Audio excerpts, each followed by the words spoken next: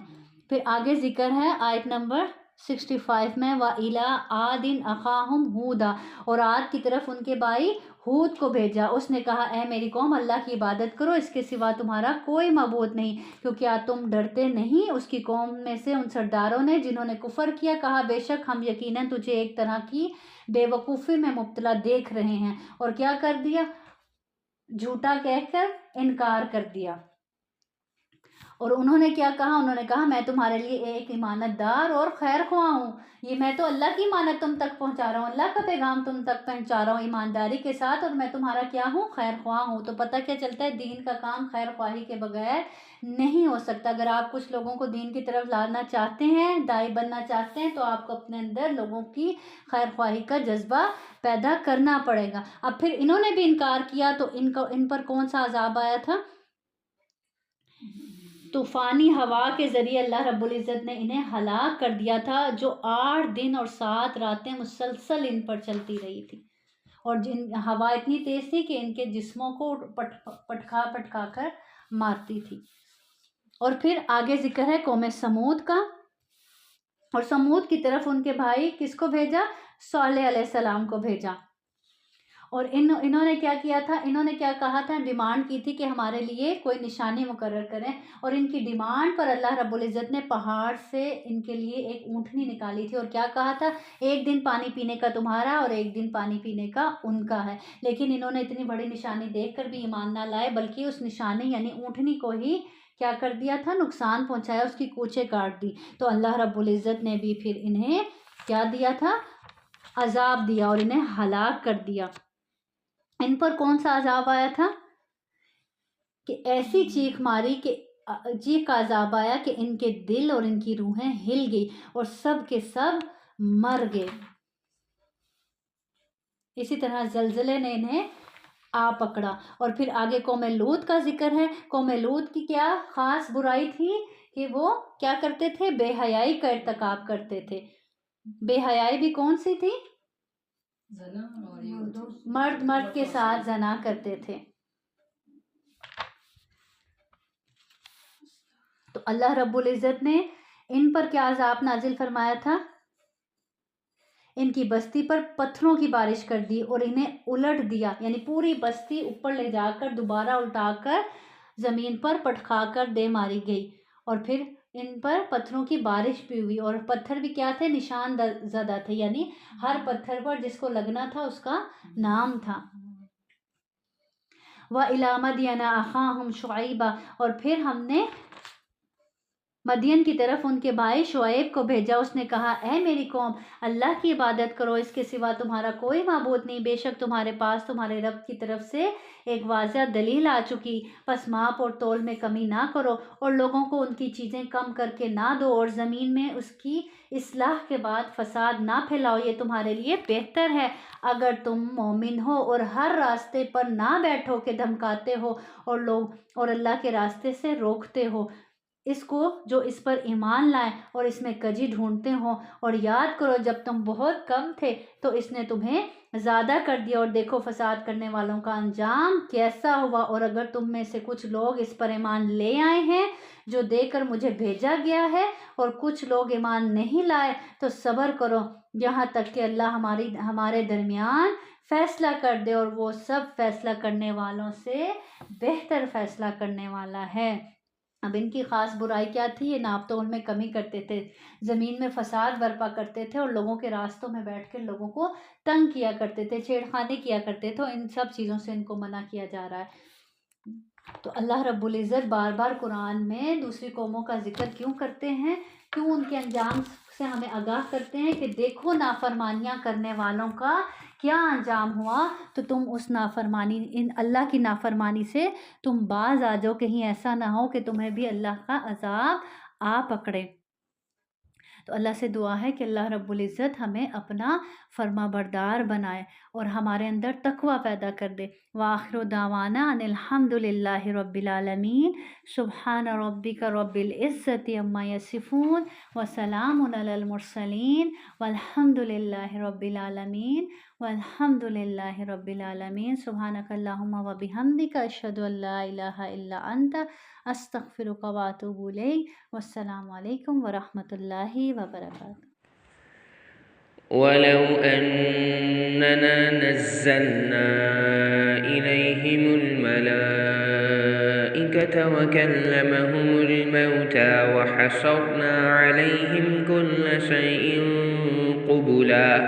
كل شيء قبلا ما كانوا ليؤمنوا إلا أن يشاء الله ولكن أكثرهم يجهلون وكذلك جعلنا لكل نبي عدوا شياطين الإنس والجن يوحي بعضهم إلى بعض